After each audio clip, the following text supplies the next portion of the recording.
Hello everyone, কি অবস্থা সবার? কেমন আছেন? আমেরিকায় কিন্তু এখন গরম শুরু হয়ে গেছে, মানে সামার চলে আসছে। আর যেহেতু এটি শীতপ্রধান দেশ, আমরা সবসময় অপেক্ষা করি কখন সামার আসবে। আচ্ছা, মে মাসের মাঝামাঝি আরে থেকেই আমরা আছি তো। টেম্পারেচার দেখা যায় একটু আপ থাকে, মাঝে মাঝে আবার ঠান্ডাও পড়ে। তো যাই হোক, যেদিন টেম্পারেচার ভালো থাকে, মানে ওয়েদার ভালো থাকে, সেদিন দেখা যায় মানুষ, বাচ্চা কাচ্চা সবাই বের হয়ে যায়। হাই। কেউ পার্কে টাইম স্পেন্ড করে, মানে ওকে ঘরে গো। ভালো লাগে না এমন একটা আর কি। তো যাই হোক, আমরা সেদিন গিয়েছিলাম পার্কে বাচ্চাদেরকে নিয়ে। ওয়েদারটা বেশ ভালো ছিল।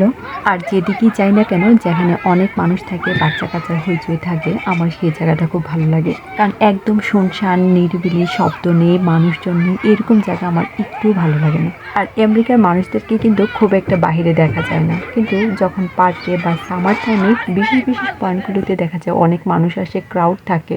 আচ্ছা, আমরা তো বাঙালি, আমরা কিন্তু বড় হয়েছি অনেক মানুষের মাঝখানে। দেখা যায় যে আমাদের অনেক আত্মীয় স্বজন থাকে, পাড়া প্রতিবেশী একসাথে হয় যে কোনো একটা উৎসবে, কিন্তু এইখানে আবার তেমনটা দেখা যায় না।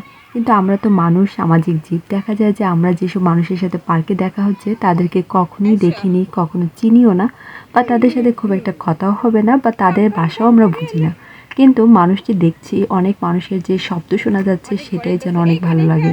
পার্কে বা বাহিরে গেলে হয় কি, কারোর সাথে কারো দেখা হলে একটু হাই হ্যালো হয়, এতটুকুই, কিন্তু তারপরও ভালো লাগে। বাহিরের পরিবেশটা অন্যরকম। আর বাচ্চাদের কথা কি বলবো, যেদিন ওয়েদার ভালো থাকে সেদিন আর ঘরে থাকতে চায় না, শুধু বারবার বলবে যে কখন বাইরে যাবে, এমন একটা অবস্থা। কারণ যেহেতু আসলে শীত প্রধান দেশ, বেশিরভাগ সময় আমাদের ঘরে থাকতে হয় বা ইনডোর অ্যাক্টিভিটিসই বেশি।